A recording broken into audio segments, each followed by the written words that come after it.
Bismillahirrahmanirrahim. Assalamualaikum warahmatullahi wabarakatuh. Sobat-sobat, kita bersama lagi di channel saya dalam dakwah Islam pencerahan.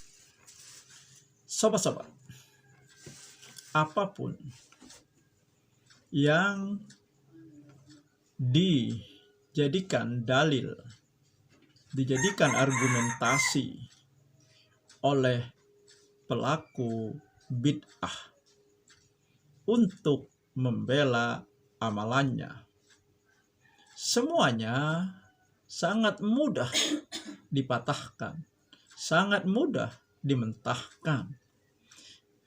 Dalil mereka, sobat-sobat, sangat rapuh. Kenapa?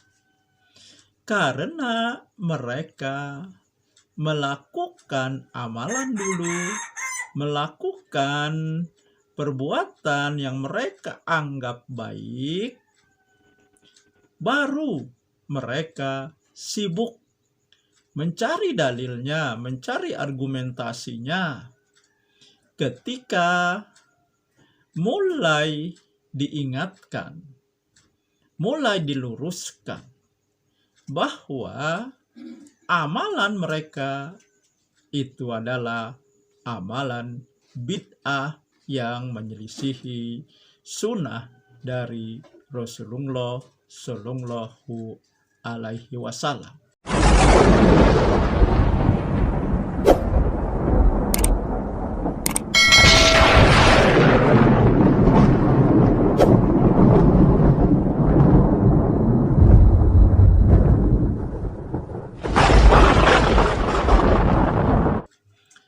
Nah, disinilah sebenarnya letak kenapa dalil mereka, argumentasi mereka rapuh, mudah dimentahkan, dan mudah dipatahkan, sobat-sobat. Sebagai contoh yang paling jelas dan paling gamblang adalah ketika mereka mengadakan acara peringatan kematian, ya, yang dikenal dengan nama tahlilan, sobat-sobat. Kan jelas asal usulnya ini berawal ketika Sunan Kalijaga ingin melakukan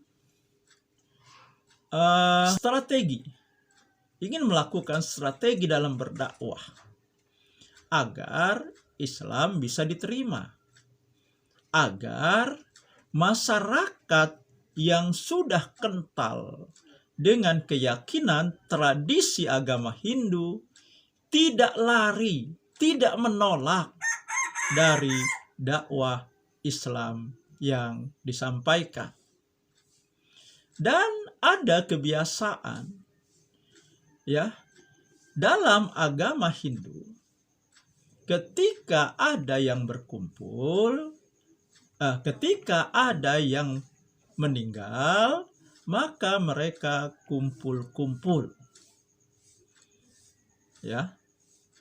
Dari 3 bahkan sampai 1000. Nah, ketika itu tentu saja yang mereka lakukan adalah ritual-ritual dan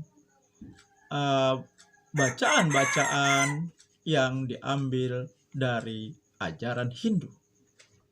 Dan Sunan Kalijaga ingin itu dibiarkan, akan tetapi isi dari acara kumpul-kumpul tersebut diubah, dimasukkan kalimat thayyibah, yaitu kalimat tahlil, dan hal-hal yang berhubungan dengan agama Islam. Mulanya ini ditentang, sobat-sobat, oleh Sunan Ampel, karena Sunan Ampel mengkhawatiri ini menjadi bid'ah. Akan tetapi Sunan Kalijaga mengemukakan argumentasi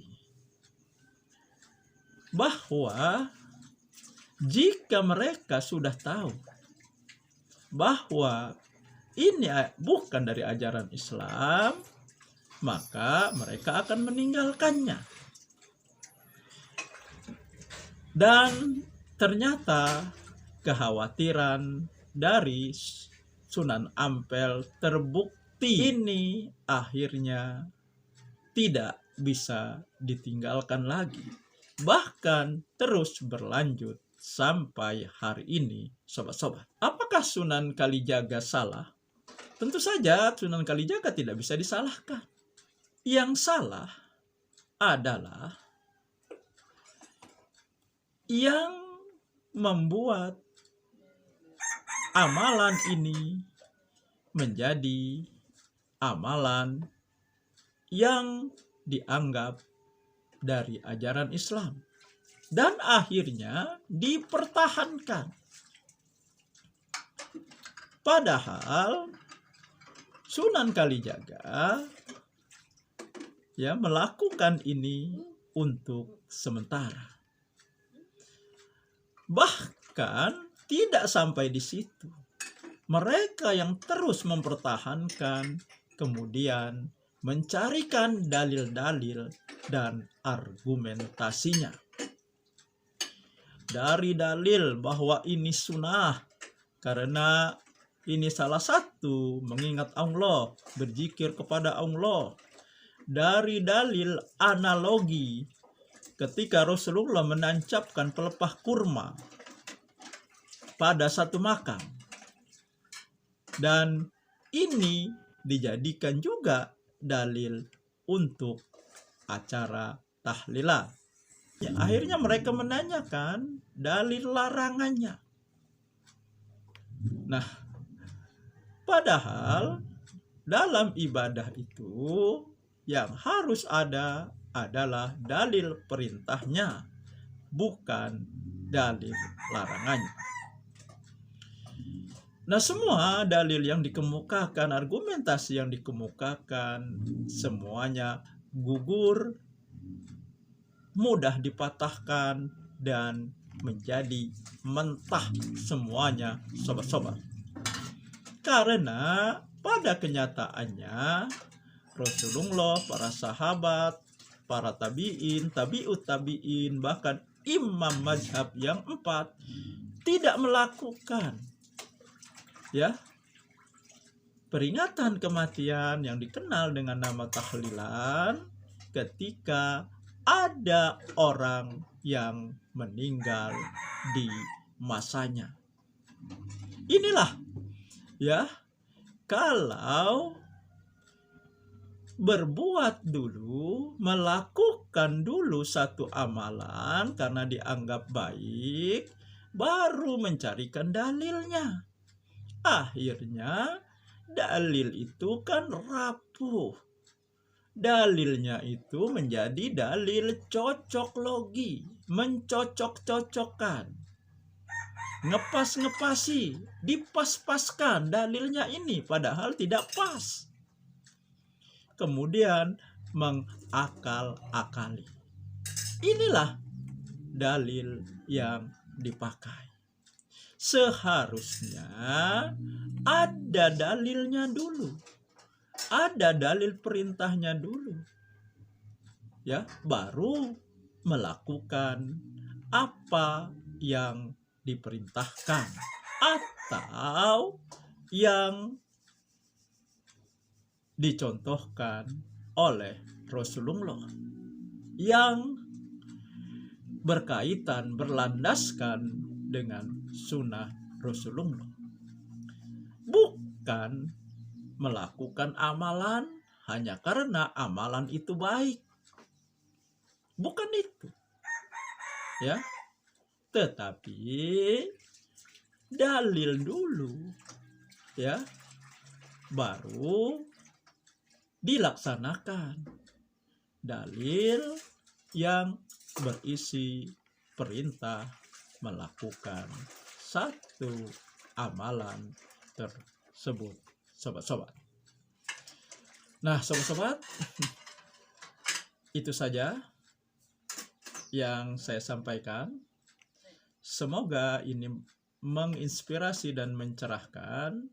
Nasrum minallahi wa fathun qarib. Wassalamualaikum warahmatullahi wabarakatuh.